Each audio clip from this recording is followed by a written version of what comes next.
The secret of laughter lies in the laughing, not in the search for joy.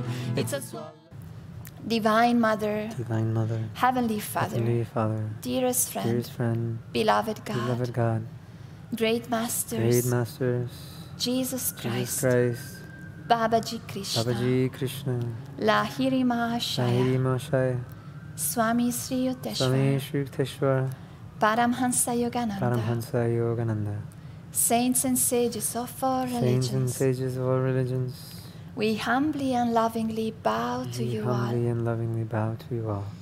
Divine Mother, Divine Mother, come to come us. to us, Expand our hearts, expand our hearts, expand our consciousness. Help us to live help us to live every moment of our lives every moment of our lives as a song to Thee, as a song to Thee, serving Thee, serving Thee, loving Thee, in everyone, everywhere, everywhere, with your joy. with your joy. We are yours. We are yours. Come to Come to us. Help us to feel Thee Help us to feel Thee in our hearts, in our hearts, and to share Thee and to share Thee with all. with all. Om Shanti, Shanti, Shanti, Shanti, Shanti. Shanti.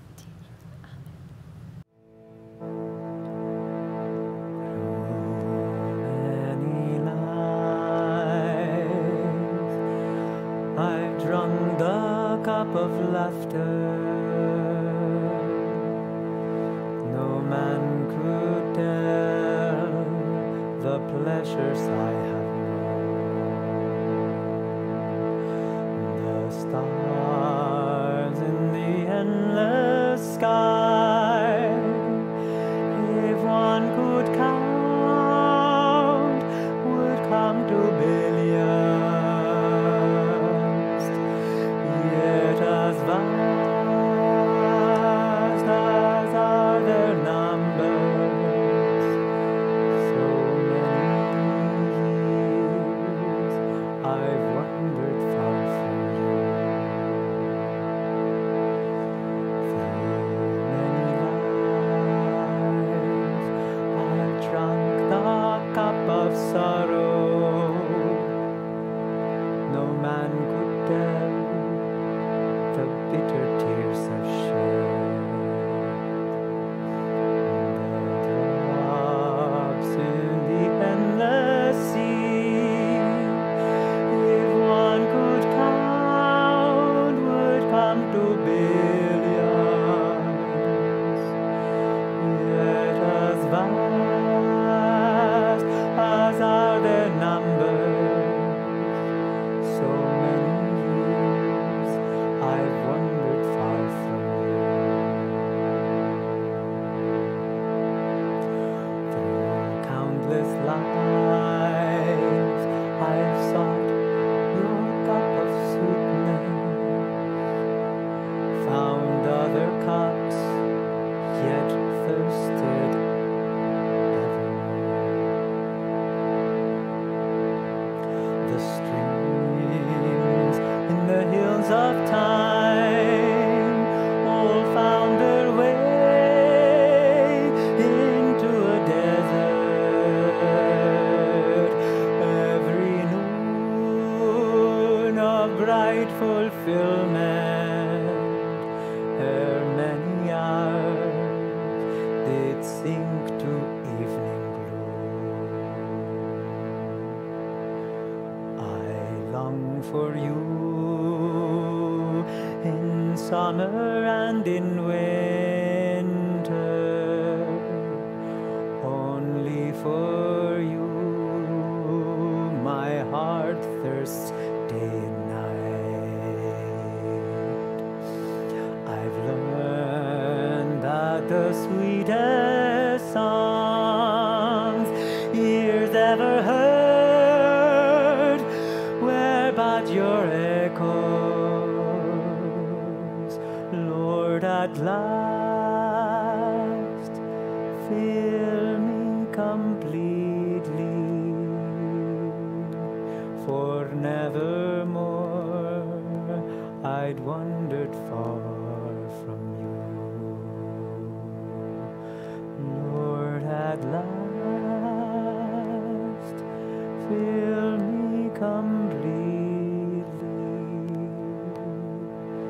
for nevermore I'd wander far from you.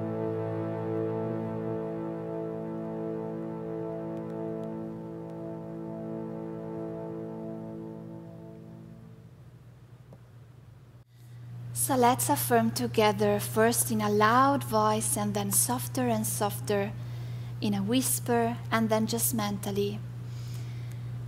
I hold my thoughts up.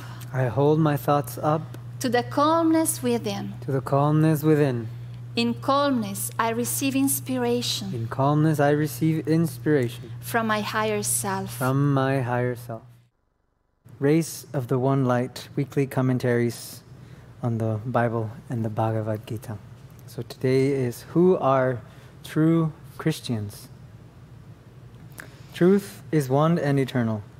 Realize oneness with it in your deathless self within. The following commentary is based on the teachings of Paramhansa Yogananda. Jesus Christ said in chapter 10 of the Gospel of St. John, "All that ever came before me are thieves and robbers, but the sheep did not hear them." Many Christians, not surprisingly, quote this saying in condemnation of other spiritual teachers. Not only the Old Testament prophets, but also Buddha, Krishna, and others who lived before Jesus, as well as, by inference, any who came after him. Yet, Jesus himself said in St. Matthew chapter 5, "Think not that I am come to destroy the law or the prophets. I am not come to destroy, but to fulfill." Nowhere do we find Jesus condemning or even gently criticizing other spiritual masters. His criticisms were reserved for worldly attitudes and for those hypocritical Pharisees who had allowed religion to become for them a pretense. Paramhansa Yogananda explained that the expression, "all that ever came before me," referred to those spiritual teachers who placed their egos and their self-importance ahead of the Christ consciousness, in the sense of drawing people's devotion to themselves and not offering it where alone it truly belongs, to God. Yogananda himself was very firm in this regard. For example, he never spoke of anyone as his disciple. Instead, he always insisted they are God's disciples. God is the Guru, not I. Ego is a way station on the soul's journey towards enlightenment. The soul is first trapped in lower bodily forms. Slowly, it evolves to the human level, at which point self-consciousness appears. Only in human form can self-consciousness transcend material form altogether, including the lower identity of ego consciousness, and discover the true divine self within. Self-consciousness manifested as ego is an incentive to deliberate self-development. Later in this process of development, however, the ego becomes an obstruction. Inevitably, new spiritual aspirants do not emerge effortlessly from the vortex of ego consciousness. Desire must be offered up resolutely and ever more wholeheartedly on the altar of infinity. It is a gradual process, and few, even among those who seek to help others, are free of ego. If, however, their motive in teaching is not to serve, but to be served, they deserve a severe reprimand, as Jesus gave them. For their direction of development is no longer upward, but downward. In the name of giving up desires, they are creating new ones, as it says in the Bhagavad Gita in the 3rd chapter. Desire obscures even the wisdom of the wise.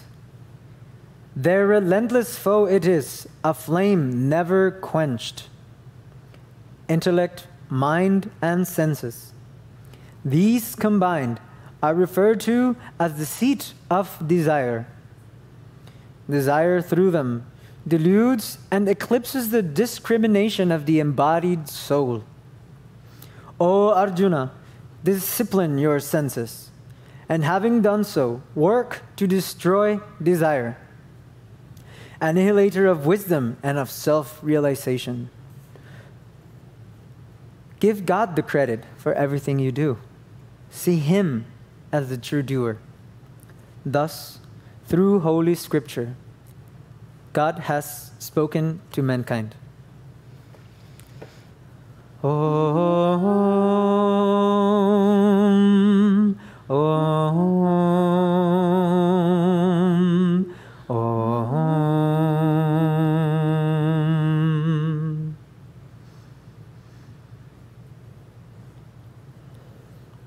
Welcome everyone to our Sunday service and Festival of Light. My name is Aaron, and this is my wife, Cora. And we'll be both sharing today on this topic on who are the true Christians. And before, I'd like to read to you from Yogananda's book, Whispers from Eternity, a book of prayer demands and prayer poems. So this is the demand not to be enslaved by the ego or by ego-centered passivity. I want to use my own will, but guided ever, Father, toward the golden paradise of all fulfillment.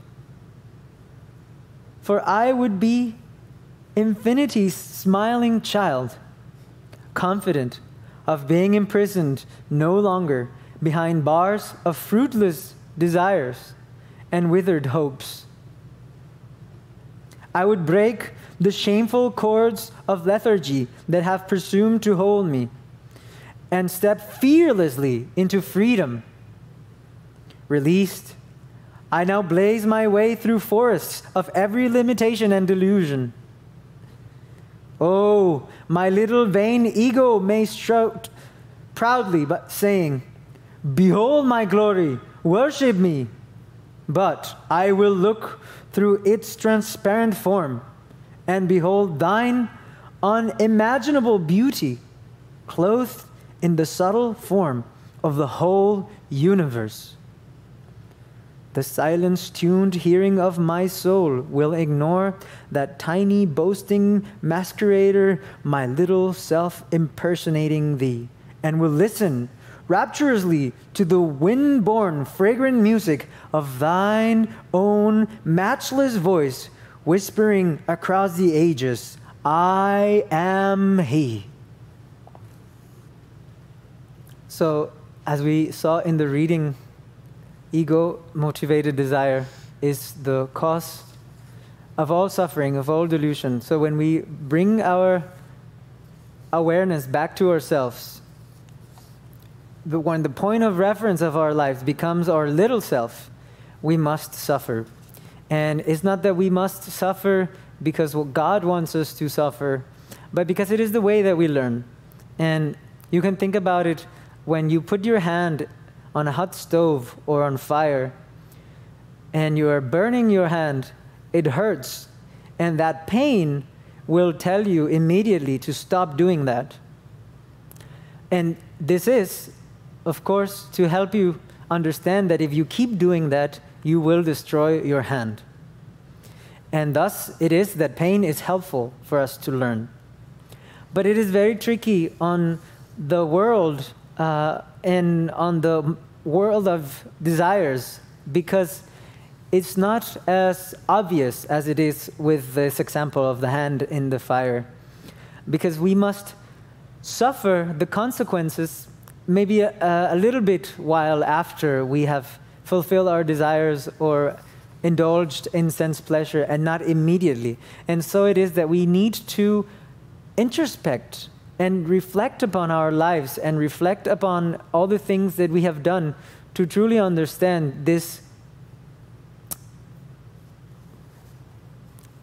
relationship between our suffering and our desires. And one thing that is very interesting actually is that desires will keep burning ever more brightly after you fulfill them. And so it is like a vicious circle that it only keeps getting bigger and bigger and bigger. So you go ahead and do that thing that you wanted to do, and you kind of feel a little bit of release from that tension, because that's what desire is. It is the tension of not having fulfilled the desire. And so you are in this state of tension, and when you finally achieve your goal and meet your desire, fulfill your desire, in the first moment, it's like throwing a piece of wood into a fire. And so maybe first it will like feel like, oh, okay, the fire has come a little mellower and smaller. But then that piece of wood, it's very fuel. So then it'll just grow bigger and bigger and stronger and stronger. So again, now you need to go again out into the world and fulfill another desire. And thus it is that we keep reincarnating for eons, and who knows, yugas, days of Brahma, hopefully not, but we don't know. We don't know how long we've been here. Swamiji asked Yogananda, he said, Master, have I been your disciple for millennia or something like this? He asked. And Yogananda just looked at him and he said, it's been a very long time. And that's all he said, really. So who knows for how long we've been here. And it is all only because we are, again, just focusing our awareness, our concentration on the little self, and trying to be like a little child that can't learn, really, just trying to saying me, I, me, mine. A little, you know, those children are in that age where it's like, oh, me, mine, I, me, mine. So we're like that, little children, just keep referring everything, and that's, I will repeat it, is the cause of many sufferings. And so Yogananda and Swamiji, they gave us a very important key, which is contentment. It is said, not lightly, that contentment is the greatest virtue. Why? Because when we are content in ourselves, then we are at peace, we are at ease. Think about it. Think about one day that you didn't need anything, that you were completely at rest, no worries, no desires. And there's that sense of inner freedom.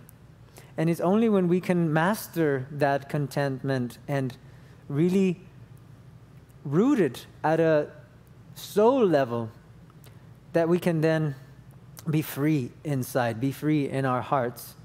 And when we are not content, it is then that our heart becomes restless and filled with worries, filled with tension, and all those vrittis that are talked about in the Yoga Sutras of Patanjali, right? Yoga, Patanjali said, Yoga Chitta Vritti Nirod.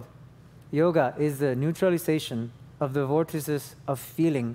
And this is what we're trying to do in yoga, in meditation, in Kriya Yoga, is to calm the heart and offer it ultimately to God.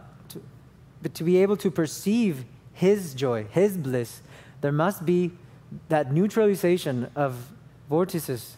It means a perfect stillness, perfect calmness, to be able to listen. Imagine as if your heart's desires is just making this buzz, and so God's bliss is like a very subtle whisper.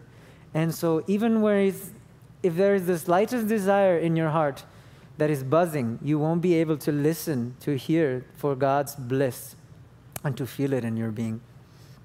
And so I just want to come back to say that you won't be able to find happiness in pleasure, and you won't be able to find bliss in happiness. Yogananda said that pleasure is counterfeit happiness, because you think you want happiness, so you go and you eat that thing or you have that sense experience or whatever, but it eludes us immediately. It's just ephemeral. It won't last, pleasure.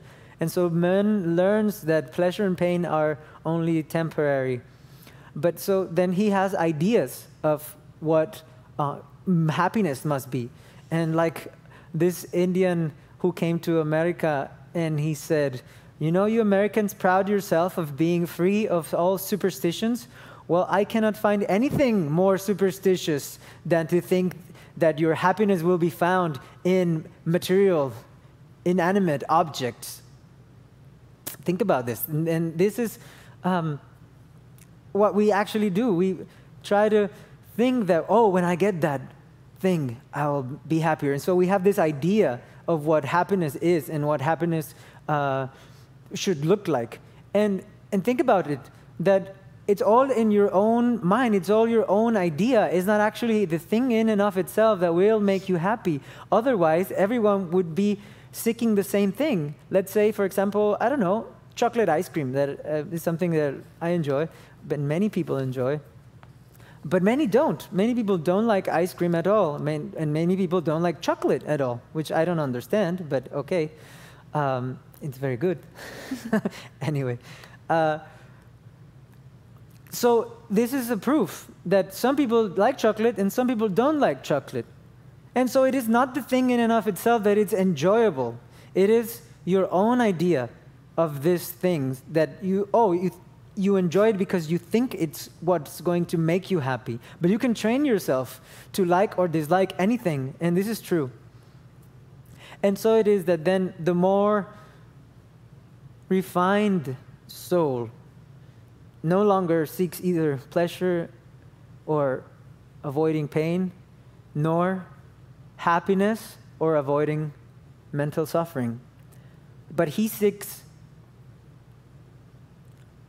union with God, soul freedom from ego bondment. And so desire, in the Bhagavad Gita, in this reading, we saw it's like, again, the cause of all suffering, the cause of our being a prisoner of the ego. But desire can be overcome by practicing self-discipline and practicing self-control. So, going back to the central delusion of people being affirming their own egos. And this is what Jesus talked about in this reading. Those thieves and robbers are but our tendencies to put ourselves as the important thing. Thinking, I am the doer. Thinking, oh, I did this, I do that, I have these virtues, I am the great teacher, or I am even whatever. Even if it's an inferiority complex, is also bad. Both are bad. Yogananda talked about this. It's not good to have a superiority conscious, but not even good to have an inferiority conscious, because both are essentially the same. It's putting the importance on me. Oh, I am better than, I am worse than. It's just all going back to I, me, mine. And so we must overcome this temptation as devotees to bring our attention back to ourselves. Oh, I want to be free. Even that is also a trap. I want this, I want that. And so the solution to this is self-offering, complete self-offering. So seeing God completely as the doer. And you can think of God as acting through you. And so anything that you do well, you can know that it is He who is acting through you, that He gave you these virtues. He even gave you your body, your personality. So it is no other but Himself acting through you for whatever you do good. And whatever you do wrong, whatever you err and you make mistakes, think of it as your lack of attunement with God. And so think of how can you improve your attunement? How can you let yourself be an instrument for God to use you, for God to fill you with His blessings. Remember, Yogananda said, the instrument is blessed by that which flows through it. So think of yourself as this instrument. I am but an empty vessel filled with the presence of God. Think yourself as this empty vessel as you're doing everything in life. Everything. It can be as you're doing your work, your job. If you need to be carrying heavy things, it's God that is carrying it. If you have to be typing things in a computer, it's God that is typing. If you are enjoying a delicious meal, it's God that is enjoying Himself in the food. All these things you can try to practice. There's this practice of trying to think of God every minute of your life. So this is, maybe you can take it as a direction. Maybe it's impossible for you to think of God every minute of your life. So it's discouraging to even try. But you don't have to look at it as a fixed thing. Oh, it has to be 1 minute, every minute, otherwise I failed. No, you can see it as a direction. And so just to try to bring God more and more and more into your awareness, into your life, into your intention of how you're doing things, and from where? From your center, and not from your ego center. And you can see this in people when they have become too much absorbed in their own self. Swami would talk about this, how people become tense in the back of their head, which is the negative pole of the sixth chakra. And here is where the ego resides. And so there's tension here. And this is why also the universal symbol for humility is bowing, because this releases the tension from the back of the head and offers itself to the point between the eyebrows. So I have one thing I have to read here for you. It's, by seeing God as the doer, you will conquer satanic delusion at last. Not indeed by your own strength, but by God's grace acting through you. Surrender to that grace, and by your soul attunement with Him. So isn't this so powerful that at the end, even our final liberation, that of course takes all of our effort, all of our sincerity, all of our devotion, all of our showing up every day and serving God and meditating and loving God, at the end it's actually His grace that will pull us up into final liberation.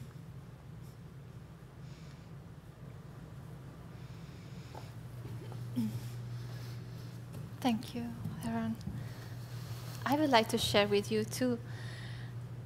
Yes, I hope we are not so long, but yes, because I had this experience actually about desire that we were talking about. And it's a story from when I was with the children, when I was teaching. And so we had this time, a pause between the classes. The children were very young, like 5 years old. And that day we brought actually in the morning, the early morning, like a swing. Is that right, Altalina? A swing? A swing.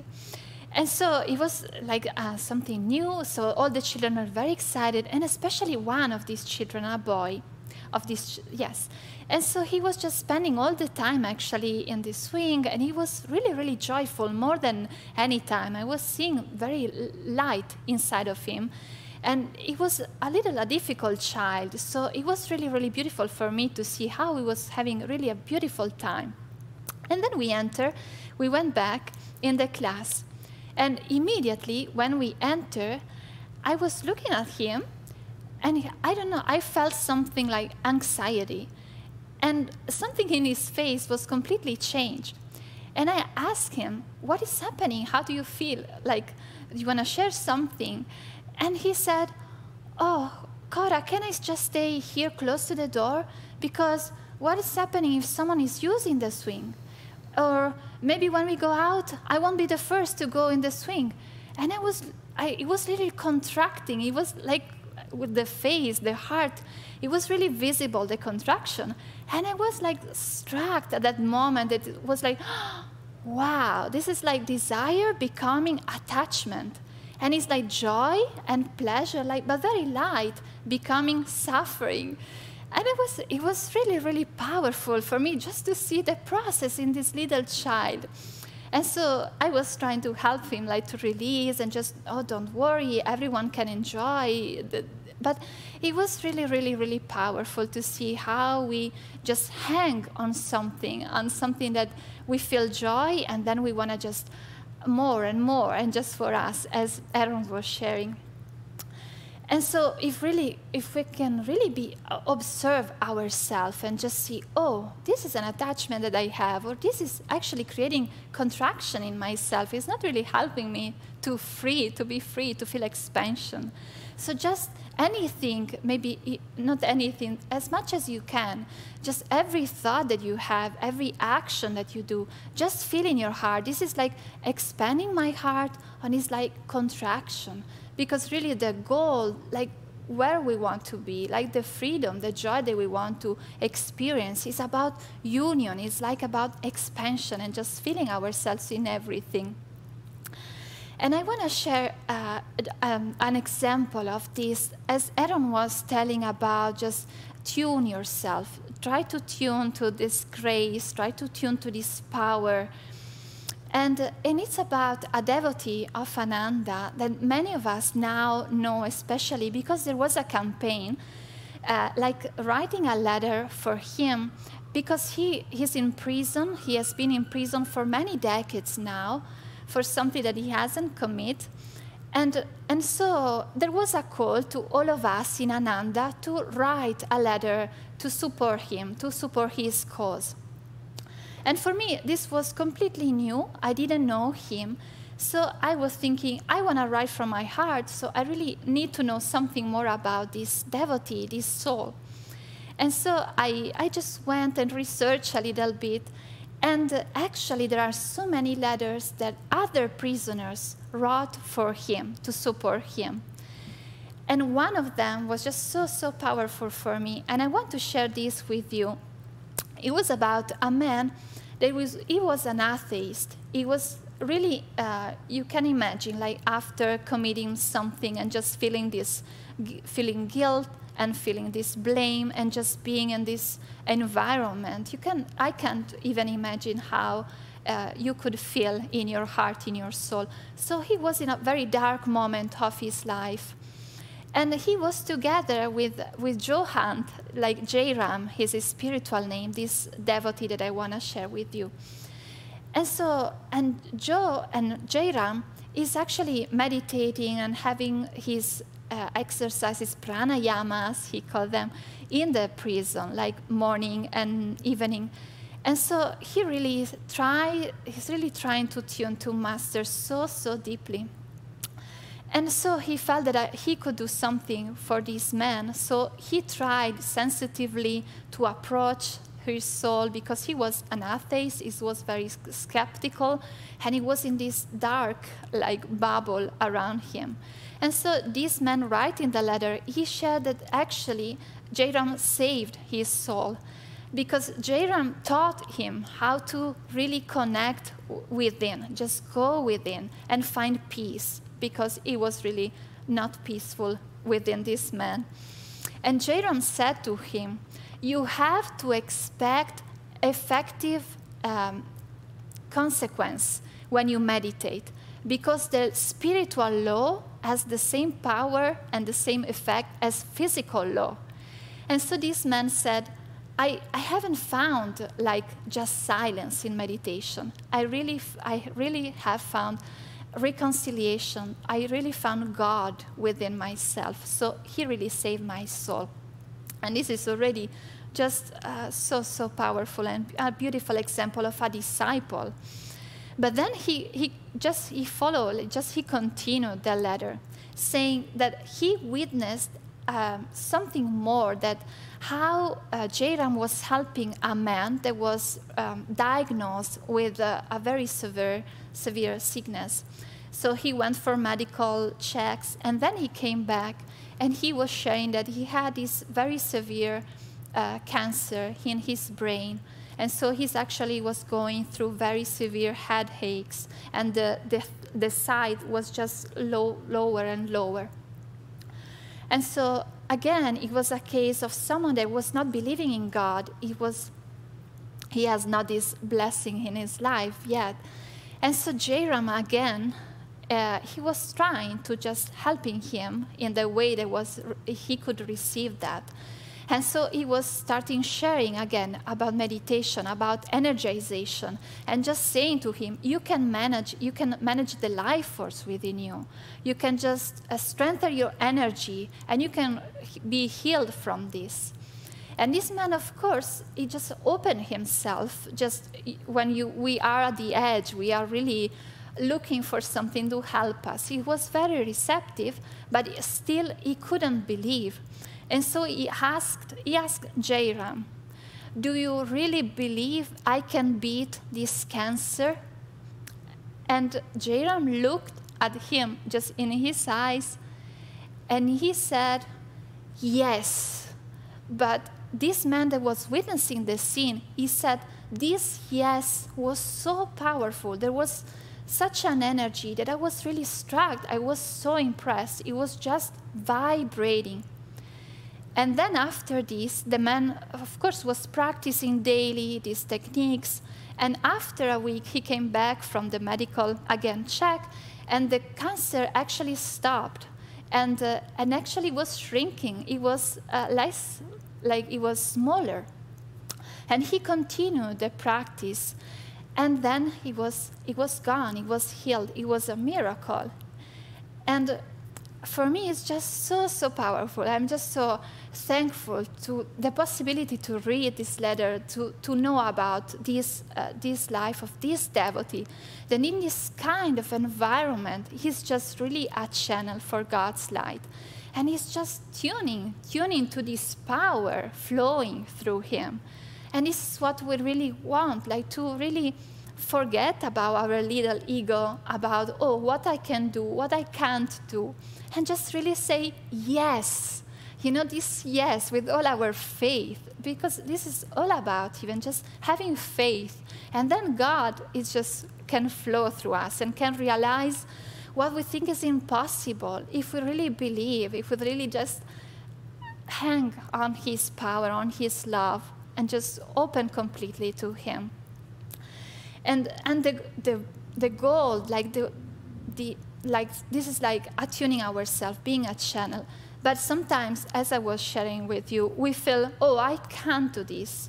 I don't think I'm able. I don't think I really, like I'm sharing with you now, it's always like, wow, I have to share. I'm not perfect. I have so many things that I want to be changed by God. But it's just saying, yes, I will. And this is someone asked to Mother Teresa. They asked her, don't you feel hopeless sometimes? Don't you feel there are so many people that need your help and you can just help just few of them? And Mother Teresa replied to them, I have been called from God not to be successful. I have been called to be faithful. Isn't it so beautiful? Just faithful. This is what he's asking to us. Don't think about the result. Don't think that you have the control. We don't have the control. And we can see it. It's not in our hands. It's in God's hands. Everything, our life, everything that is happened, the virus is in Divine Mother's hands. We don't have to worry. We don't have to fear if we have faith. If we have fear, we can try to develop more our trust in God, our love for God. This is what we need. And I want to end with a quote from a very great saint of India. Her Masamadhi was actually the last week. Ananda Mohima, that many of you know because Yogananda visited her, and even Swamiji was with her. And so they were asking her about her life, just to talk about her life. And this is what she said. And I want to read this to you. Before I came on this earth, I was the same. As a little girl, I was the same. I grew into womanhood, but still I was the same. When the family in which I had been born made arrangements to have this body married, I was the same. Ever afterward, through the dance of creation changes around me, in the whole of eternity, I shall be the same. And so with this inspiration, if we can tune to this infinite consciousness, this infinite reality that we really are, this is our path, our adventure of joy, of love, of trust, of faith in God. Thank you all. Joy will come to anyone whose heart has learned to fly.